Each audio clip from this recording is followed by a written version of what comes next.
Hey everybody, Fishman here. Welcome to another video. This is part 2 for the leaky tank fix, and the part where I actually do fix the aquarium. As you can see here, one of the seams has let go, and that is surprising on a couple of levels. First off, when a seam goes this, completely like this, and there's 11.5 inches of water pressure above it, there should have been more of a leak. Instead of just a little bit of a drip, there should have been, more like a gush. I'm actually quite happy that it didn't do that, but I am a little bit surprised. There must have been something about the dynamics of how the aquarium was sitting on the stand that put a little bit of pressure on the seam to keep it more sealed, which is good. So, I mean, less of a mess for me to clean up. And the other thing I find quite surprising is this tank isn't that old. I've built thousands of aquariums over the years, and this is the only seam that has ever let go in, more than 20 years of me doing this. And had me a bit concerned because it was one of the tanks, this is one of half the tanks in that row, that I used just regular silicone because I didn't really want to buy a whole case. And that's the way I buy the construction grade stuff that I pick up and use for clients. So, like I said, I didn't want to have that much laying around because it will cure in the tubes eventually and get solid and basically become useless. So I thought, well, it's probably a good test anyway for me to do that. So I used just like going down to a hardware, any of the big box stores, and I bought a tube of clear silicone. And this is one of those aquariums. So, like I said, that had me a bit concerned in the sense that I have 3 more of these there, and I could have the same issue. The other thing I needed to think about while I was doing this is how much of this aquarium do I need to take apart? If I were doing this for a client, not for my own fish room, I would take it all apart and do all the stuff that you're going to see here for this one seam for the whole aquarium. It's a lot of work, and I didn't want to do that. So I went by and I was checking out all the different things that I need to look for. And as you saw, there's a couple of inclusions in this seam. So I'm definitely going to take this one apart. The silicone is just not adhering as well. And my current hypothesis as I was doing this was when I ordered this glass from my supplier, normally I order for like fish room stuff mostly because it's cheaper, is just having it airist, which just means they take the glass, they cut it, and then they run over a very it's not a coarse grit or anything, but it is a very hard grit that they use for the glass, and it just takes all the sharpness off and also leaves kind of a rough feel to the seams. But at this particular time, my supplier didn't have the usual people in that would do that sort of work. They were just too busy. So instead, they ordered it from the factory and had unfortunate stipulation at that time that anything that they were delivered, they wouldn't deliver airist. They would only deliver full polish, which means I had to pay a little bit more for this on top of the fact that, unfortunately, when you do a full polish, it's not a big problem as long as you get all of the polishing media off.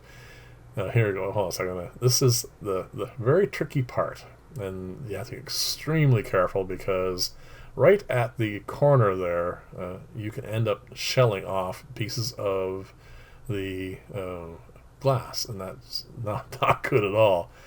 Here you go. This is the seam that I'm concerned about because you can see it's nice and shiny, which is not a big deal on its own as long as you get off all of whatever polishing media they use. And in this particular case, I guess I did not. So as I continue getting all this off here, I want to see if I can remember all the details I have to remember to tell you guys. I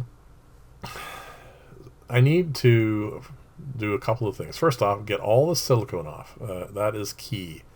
And secondly, on top of that, is I need to make sure I get rid of all of any remaining polishing media. If you remember a couple of years ago, I think it was now, I was doing a little bit of experimenting with welding acrylic, and I polished the edge up completely on a couple of pieces of acrylic, and then I went through the process of welding it, and it didn't stick as well because, again, the polishing media is very difficult to get off. So what I'm going to do here, as you can see, is I have some 400 grit. This is not the proper sandpaper for this specific, like for glass. It's not hard enough. It doesn't scratch. It'll leave a little bit of a scratch on it, but not anywhere near what I need. What this is going to do here is definitely remove all the remaining silicone, which is the key thing. And then I'm going to use a cleaner and get rid of the rest of it. So you can see, if you look closely enough here and there in the light that's glinting, you can see a little bit of a trail of what the sandpaper has left behind. And that's enough. That's all I really need for the fish room. And like I said, if I were doing this for a client, I would use the coarser gray, the harder grit, and it would leave a much more sanded look to it, just as if I were sanding acrylic. But again, it's not necessary. I mean, this should have held, and my current hypothesis, like I said, is that I didn't get all the media off. So I'm going to clean this up, and the rest of it I am not going to take apart. Again, partially because I'm lazy, and I checked all the seams, and they're all nice and clear. There weren't any inclusions, there weren't any bubbles or any of that sort of stuff. So again, I don't think it's much of an issue. I think it was just one sheet that didn't clean well enough. And what I'm going to do here is I'm going to remove the inside bead. And technically, I don't have to do this.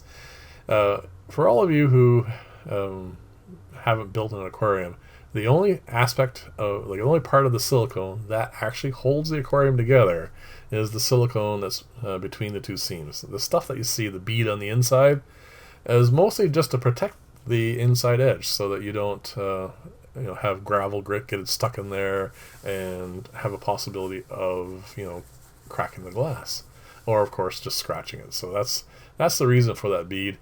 I'm going to remove all the stuff on the inside, and I'm going to clean that all up with, it's just Windex.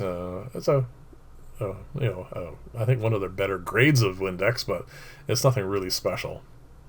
And I am going to make sure it's all nice and clean. I'm going to put a fresh bead on there. And that is purely just for aesthetics. It looks a little bit nicer this way, at least initially anyway, in time, because whenever you reseal an aquarium, it's nowhere near as good a seal as the initial seal.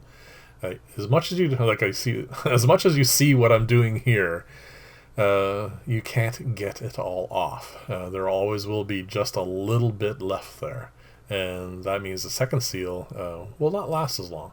So I didn't really want to take all those seams apart because they, like I said, they are what's holding the aquarium together. But I wanted to redo the inside because probably in about 6 months to a year, maybe 2 years, depending upon the grade of the silicone you're using, it will begin to peel away from the glass a little bit, and you can get a little bit of algae growing on the inside. And I wanted to show you guys what that's going to look like. So that's the reason for doing the rebead on the inside, and like I said, hopefully sometime in the future we'll be able to show you what that effect is. You can also get that effect with silicone, depending upon the grade that they use when they put your aquarium together. You can have the silicone peel away even on the first seal, and you end up with algae growing in there and dirt and stuff, and it really does end up looking quite unsightly. But again, like I said, it usually takes considerably longer. If you remember from a little while ago, I put together and showed a reseal on one of my clients' tanks, and that was I think 20 plus years old, and you can see all that silicone was getting that effect look to it. So it's just something you have to keep in mind. And again, so this is just my fish room, so this is mostly just to show you guys stuff as time progresses. So that's the rebead. Don't put too much on, just put a little bit. And the good way of telling whether you use too much is when you run your finger on the inside all the way around, you should just have a little bit on your finger by the end of it. You shouldn't end up with a great wad of it. And even though you saw me go over that seam twice, just go over once. That's all you need. And I think for the rest of this, I get that right. So there you go. That's all you need to do. And it, again, like I said, it's unnecessary.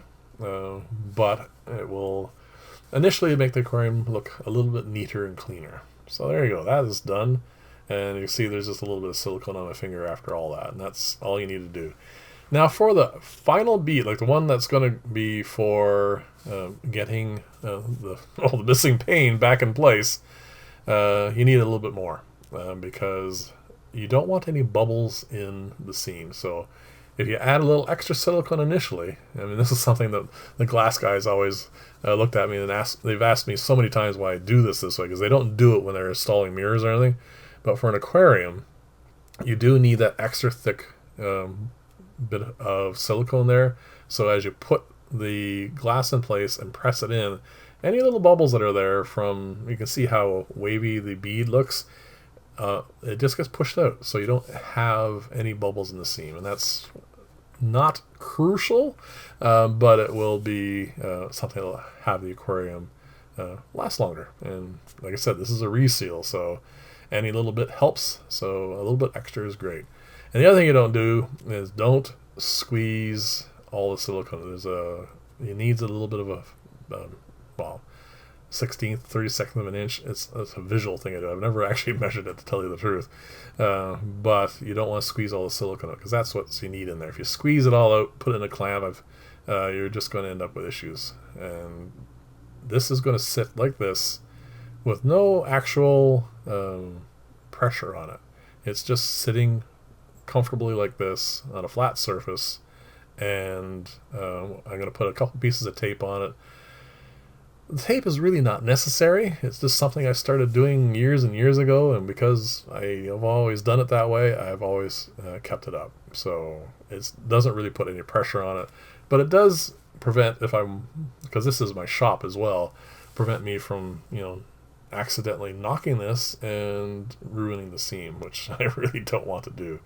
Doing this once was enough. I don't reseal aquariums for clients anymore, unless, of course, they're a long-term client, someone that I have known forever.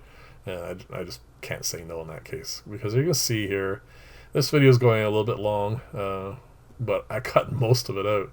It takes a while to do this. It is one of those processes that I don't actually like doing, which is unusual because almost every aspect of fish keeping I like. But resealing a fish tank, it's just tedious. So there you go, just a little bit of tape on there, a little bit of pressure on the tape, but it's masking tape, so it's not actually putting any real pressure on the seam itself.